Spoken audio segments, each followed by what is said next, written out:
नमस्कार, साहित्य संसार के विशेष अंक में आपका स्वागत है। मैं हूं प्रियंबरा। बुंदेले हर बोलो के मुख हमने सुनी कहानी थी, खूब लड़ी मर्दानी वो तो झांसी वाली रानी थी। ये पंक्तियां कविता झांसी की रानी से ली गई हैं, जिसे लिखने वाली हैं सुप्रसिद्ध कवित्री कथाकार सुभद्रा कुमारी चौहान। तो आइए आज इस कार्यक्रम के माध्यम से याद करते हैं सुभद्रा कुमारी चौहान को।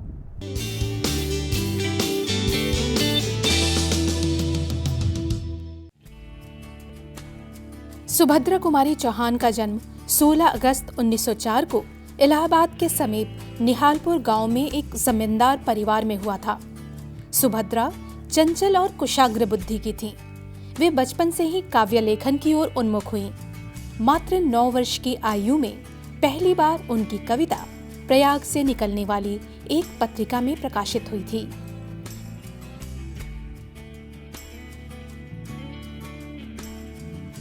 विद्यालय में शिक्षा के दौरान ही उनकी मित्रता महादेवी वर्मा से हुई।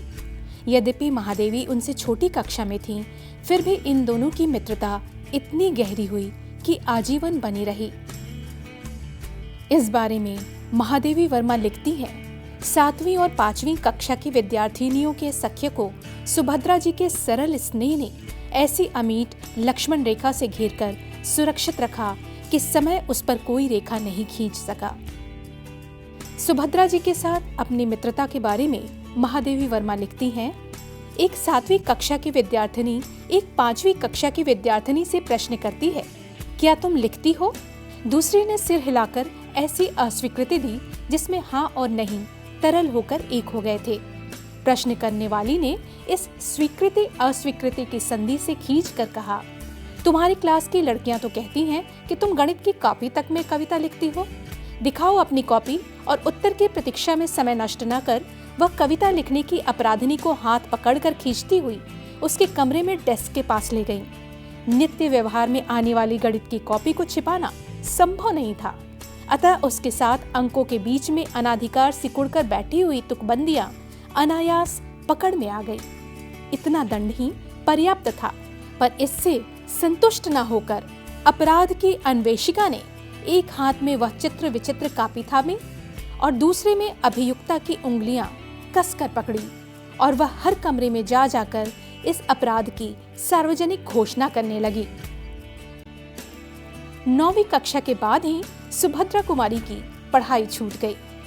वर्ष 1919 में उनका विवाह हो गया। उनके पति लक्ष्मण सिंह जबलपुर से निकलने वाले पत्र कर्मवीर में नौकरी करते थे, जिसे माखनलाल चतुर्वेदी निकालते थे। सुभद्रा कुमारी उनके साथ जबलपुर आ गई। इस दौरान संपूर्ण देश में अंग्रेजी शासन के खिलाफ आंदोलन किए जा रहे थे। वह अपने पति लक्ष्मण सिंह के साथ सत्याग्रह में शामिल हो गईं। सुभद्रा जी के जीवन में मैंने पाया कि वो कई बार जेल गई।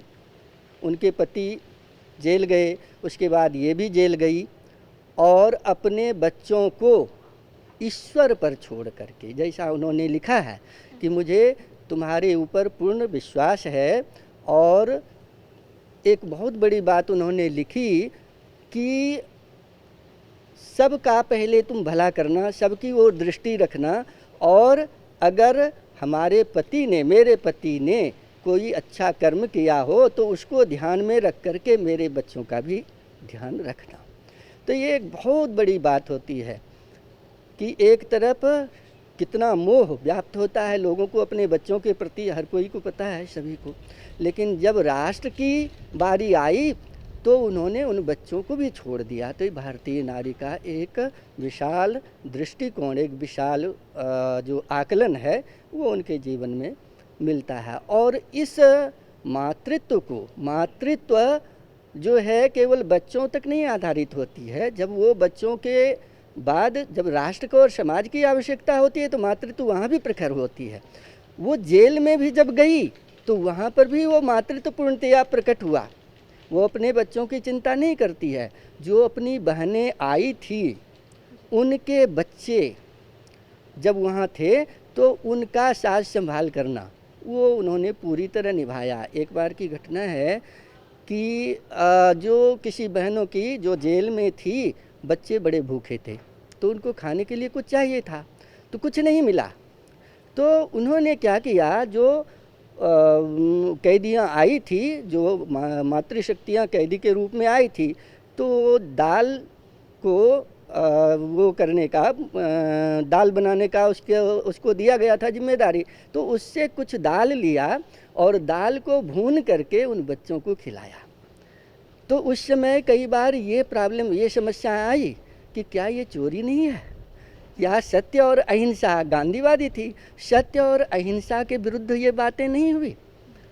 तो उन्होंने ये कहा, जो कि एक बहुत ही मार्मिक प्रश्न है, हमारे समाज को ये समझना चाहिए कि सत्य और अहिंसा का अर्थ मानवता के दृष्टिकोण में थोड़ा नीचे है।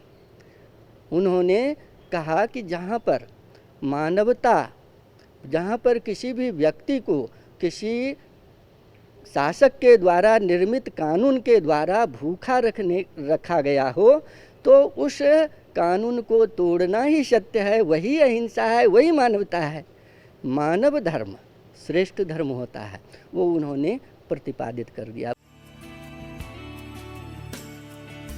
असहयोग आंदोलन में भाग लेने वाली वह प्रथम महिला थीं। देश की आजादी में सक्रिय भाग लेने की वजह से उन्हें जेल भी जाना पड़ा।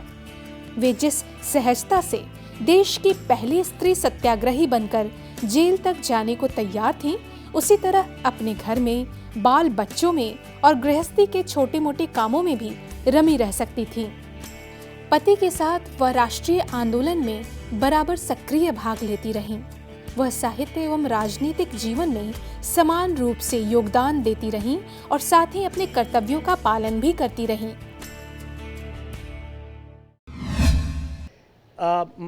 प्रख्यात साहित्यकार महादेवी वर्मा जी ने पथ के साथी में संस्मरण में सुभद्रा जी के बारे में लिखा है कि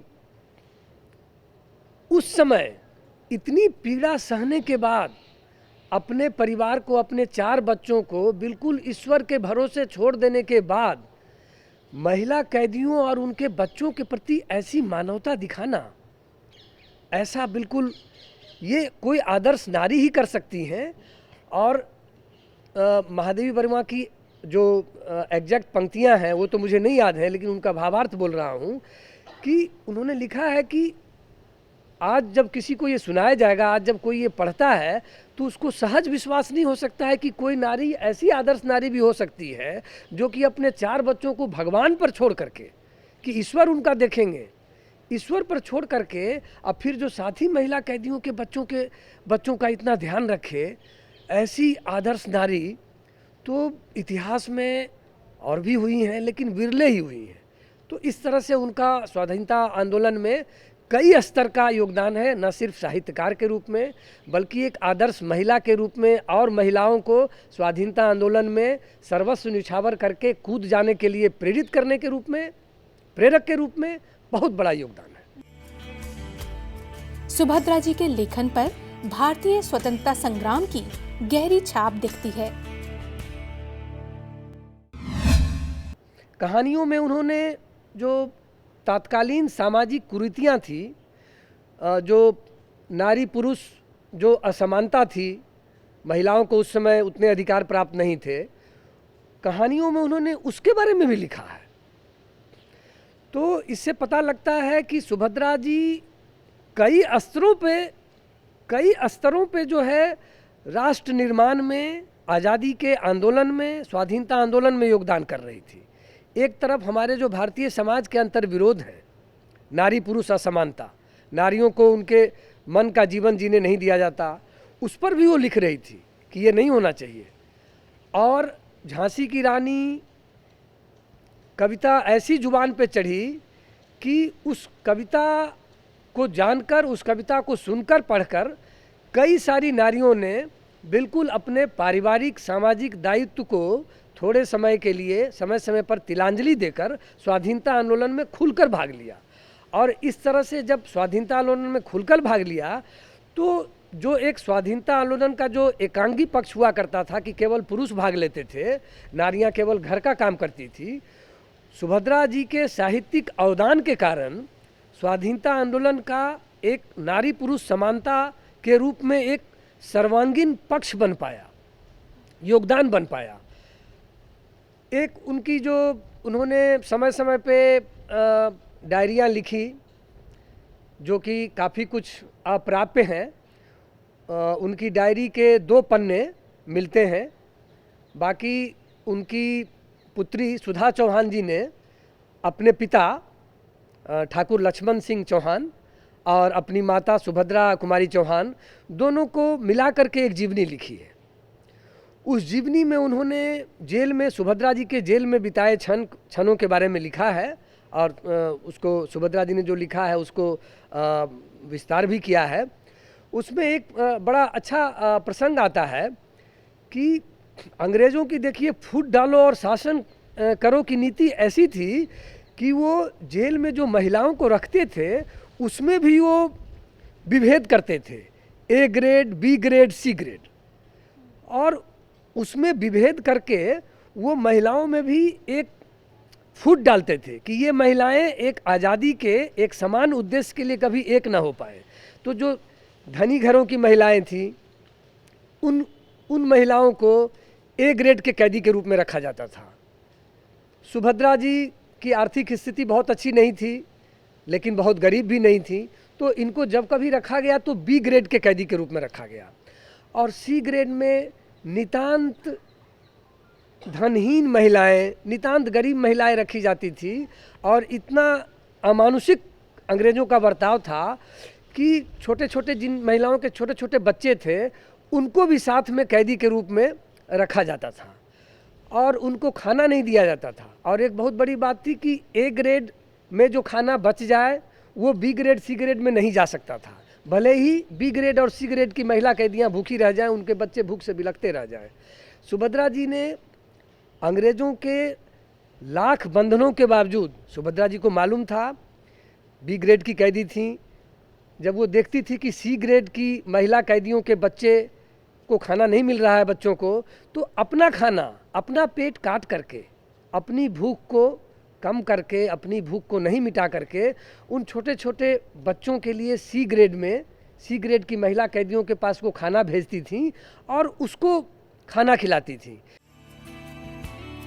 लोकप्रियता के हिसाब से सुभद्रा कुमारी चौहान अपने अधिकांश समकालीनों से कहीं आगे हैं। झांसी की रानी कविता के अतिरिक्त उनकी अन्य कविताएं भी कम लोकप्रिय नहीं रहीं। वर्ष 1930 में प्रकाशित उनका प्रथम कविता संग्रह मुकुल के अनेक संस्करण प्रकाशित हुए। इनके 3 कहानी संग्रह भी प्रकाशित हुए।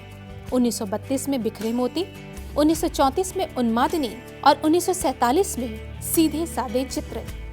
इन्हें मुकुल तथा बिखरे मोती पर अलग अलग सेक सरिया पुरस्कार मिले।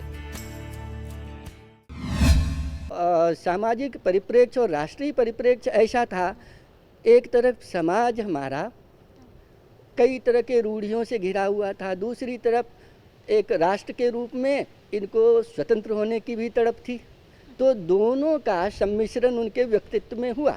तो उसमें अपनी कहानी संग्रह में नारी का सामाजिक जो दशा है, दृष्टिकोण है, वो प्रकट किया और दूसरी तरफ नारी के कर्तव्य को भी उजागर किया कि राष्ट्र के प्रति क्या दृष्टिकोण होता है, वो कहानी संग्रह में पूरी तरह प्रकट हुआ है। बिखरे मोती उनका पहला कहानी संग्रह है। इसमें कुल 15 कहानियां हैं। इन कहानियों की भाषा सरल बोलचाल की भाषा है। अधिकांश कहानियां नारी विमर्श पर केंद्रित हैं। उन्मादिनी शीर्षक से उनके दूसरे कथा संग्रह में कुल 9 कहानियां हैं। इन सब कहानियों का मुख्य स्वर पारिवारिक सामाजिक परिदृश्य ही है।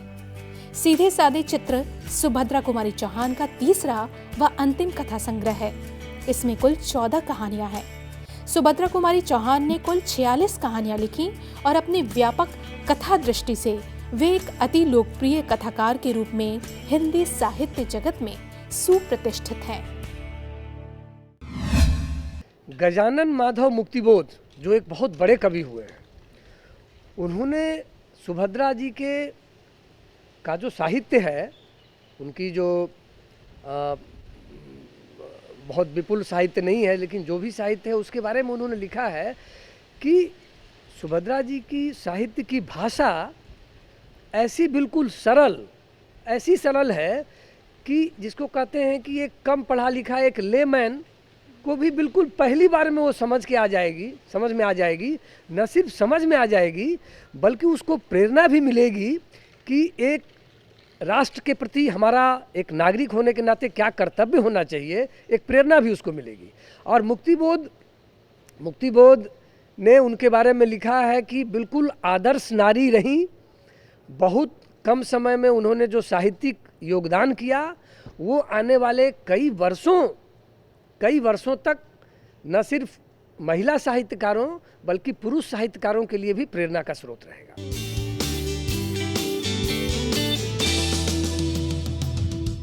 कार्यक्रम में वक्त हो चला एक छोटे से ब्रेक का। ब्रेक के बाद भी सुभद्रा कुमारी चौहान पर आधारित हमारा ये विशेष कार्यक्रम जारी रहेगा।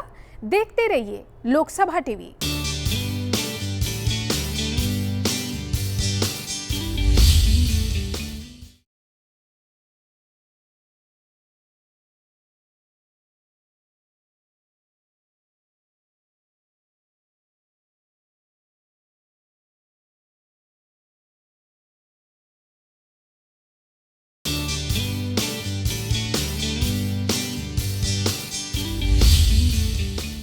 ब्रेक के बाद आपका स्वागत है। आज इस कार्यक्रम के माध्यम से याद कर रहे हैं सुभद्रा कुमारी चौहान को। सुभद्रा कुमारी चौहान ने न सिर्फ राष्ट्रभक्ति से जुड़ी हुई कविताएं लिखी बल्कि उन्होंने ऐसी कविताएं भी लिखी जो बच्चों के मानस पटल पर आसानी से अंकित होने वाली थी।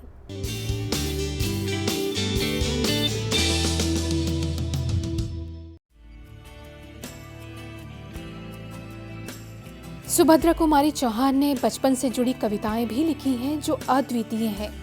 सरल शब्दों की ऐसी लयबद्ध बुनावट जिन्हें याद करना सहज हो जाता है। कोयल कविता में वे लिखती हैं, देखो कोयल काली है पर मीठी है इसकी बोली, इसने ही तो कूक कूक कर आमों में मिश्री घोली। अंत में वे शिक्षा भी देती हैं, बहुत भली हो तुमने माँ की, बात सदा ही है मानी, इसीलिए तो तुम कहलाती हो सब चिड़ियों की रानी। उन्होंने ऐसी अनेक कविताएं लिखी हैं जो बाल मन की बातें कह जाती हैं।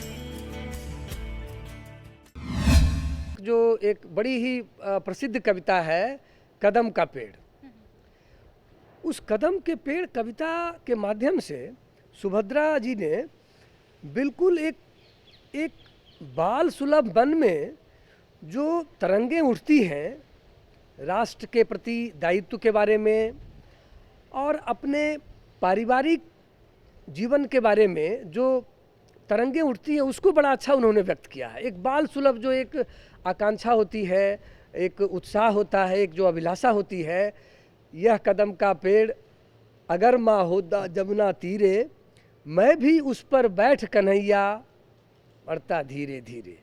तो ये एक मतलब इसमें इस पूरी कविता में एक भी शब्द ऐसा नहीं है जो किसी को समझ में ना आए। मैं खुद उनके साहित्य का जो उनका साहित्यिक सबसे बड़ा अवदान यही मानता हूँ, केवल साहित्यिक अवदान के बारे में बात कर रहा हूँ, कि उन्होंने ऐसी कविताएं और कहानियाँ लिखी जो समाज के किसी भी वर्ग का कोई भी आदमी पढ़ सकता है और पढ़ के समझ सकता है, उसको आत्मसात कर सकता है। सुभद्रा जी की राष्ट्र प्रेम की कविताएं जन जन को आंदोलित कर जाती हैं। झांसी की रानी कविता सुनकर आज भी रगों में जोश भर जाता है। वीरों का कैसा हो वसंत, स्वदेश के प्रति विजयादशमी, विदाई, सेनानी का स्वागत आदि उनकी ऐसी ही अन्य सशक्त रचनाएं हैं। उनकी एक अन्य प्रसिद्ध कविता जालियांवाले बाग में वसंत, जालियांवाले बाग की घटना की बेहद मार्मिक अभिव्यक्ति है।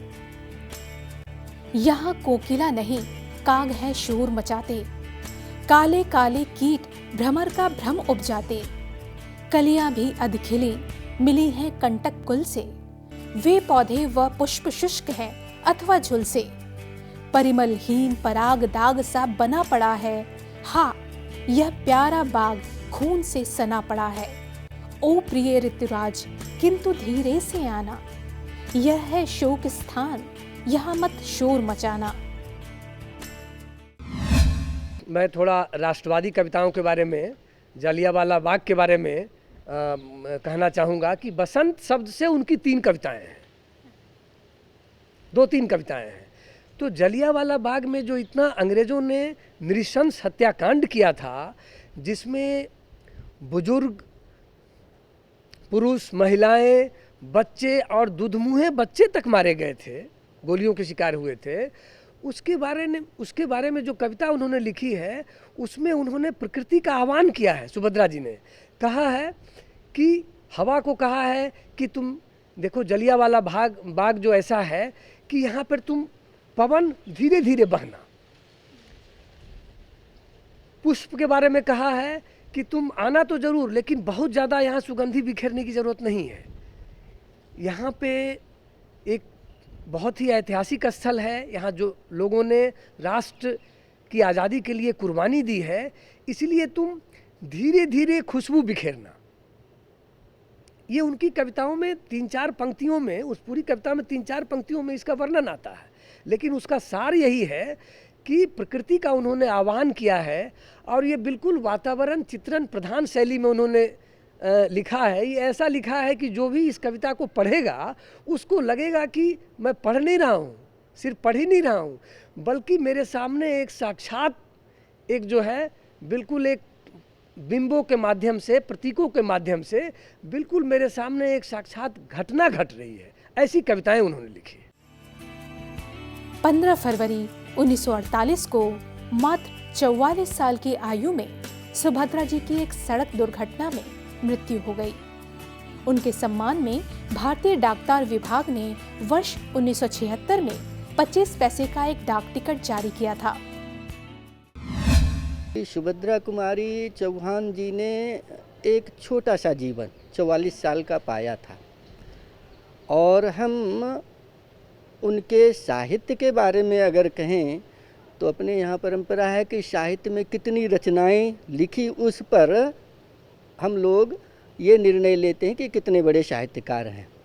लेकिन उन्होंने अपने इस छोटे से जीवन में जो थोड़ी बहुत साहित्यिक रचनाएं की, तो उससे उनके व्यक्तित्व का एक मोटा मोटी आइडिया लग जाता है। मैं तो कविताएं ज़्यादा पसंद करता हूँ।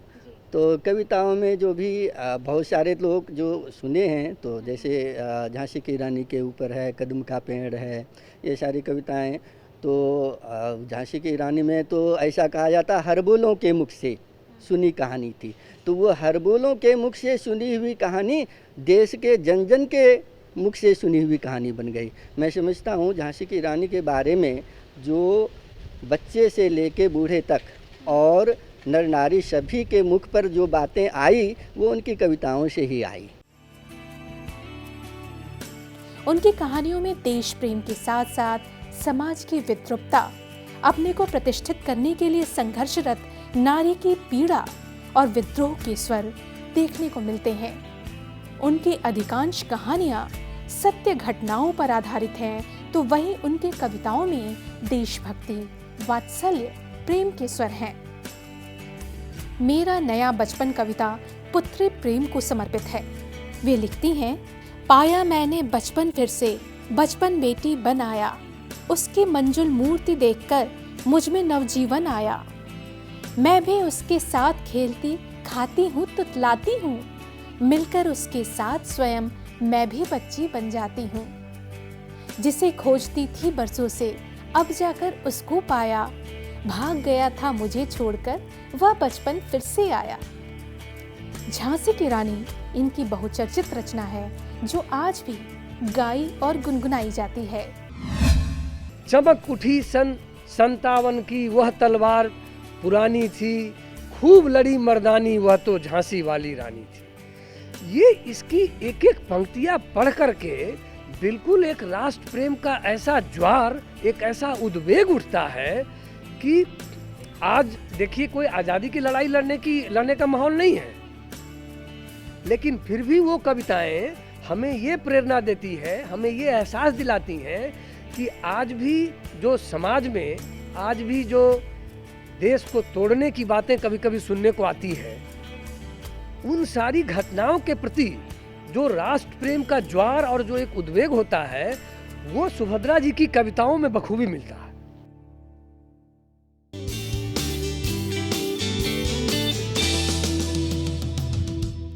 तो आज इस कार्यक्रम में सिर्फ इतना ही। दीजिए मुझे मेरी पूरी टीम के साथ इजाजत। नमस्कार।